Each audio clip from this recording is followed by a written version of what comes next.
গরিব চাষা, তার নামে মহাজন নালিশ করেছে। বেচারা কবে তার কাছে 25 টাকা কর্জা নিয়েছিল, সুদে আসলে তা এখন 500 টাকায় দাঁড়িয়েছে।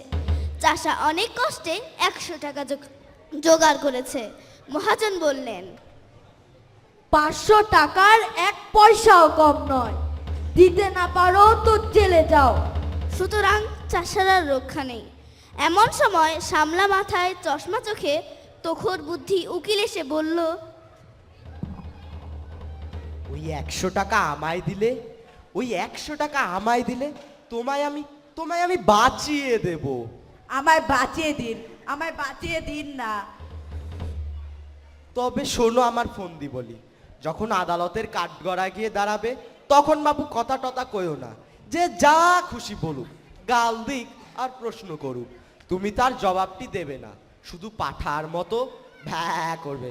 তা যদি করতে পারো তাহলে আমি তোমায় খালাস করিয়ে দেব। আপনি কর্তা যা বলেন তাতেই আমি রাজি। আদালতে মহাজনের মস্ত উকিল চাষাকে এক ধমক দিয়ে জিজ্ঞাসা করলো, তুমি 7 বছর আগে 25 টাকা কর্জ নিয়েছিলে? খবরদার বলো, নিয়েছিলে কিনা? হুজুর, আসামির বেয়াদবি দেখুন। ফের যদি অমনি করিস তোকে আমি ফটক দেব। লোকটা পাগল নাকি? হুজুর, ও কি আজকের পাগল, ও বহুকালের পাগল, জন্মে অবধি পাগল। ওর কি কোনো বুদ্ধি আছে, না আছে কাণ্ড জ্ঞান? ও আবার কর্জ নেবে কি? ও কি খত লিখতে পারে নাকি? আর পাগলের খত লিখলেই বাকি।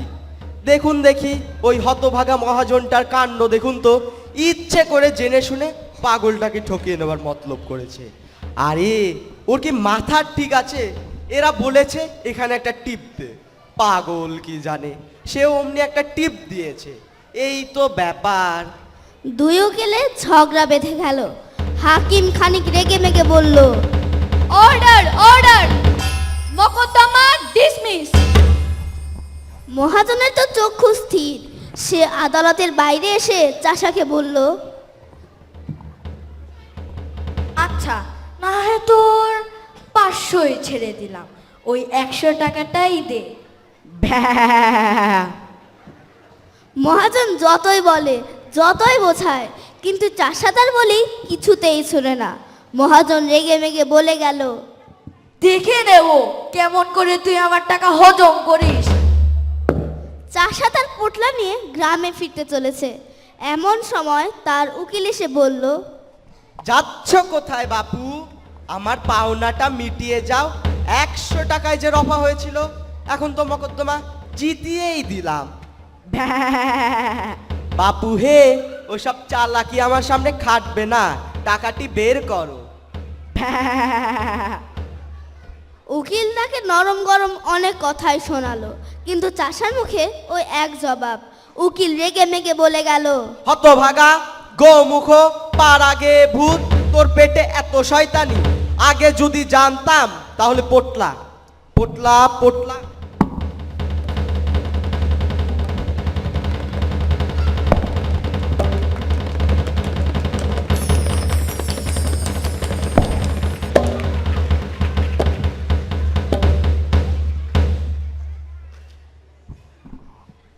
তাহলে পোটলা শুদ্ধ টাকাগুলো আটকে রাখতাম। কিন্তু আফসোস, উকিল যতই চেষ্টা করে চাষার মুখে সেই একই বল।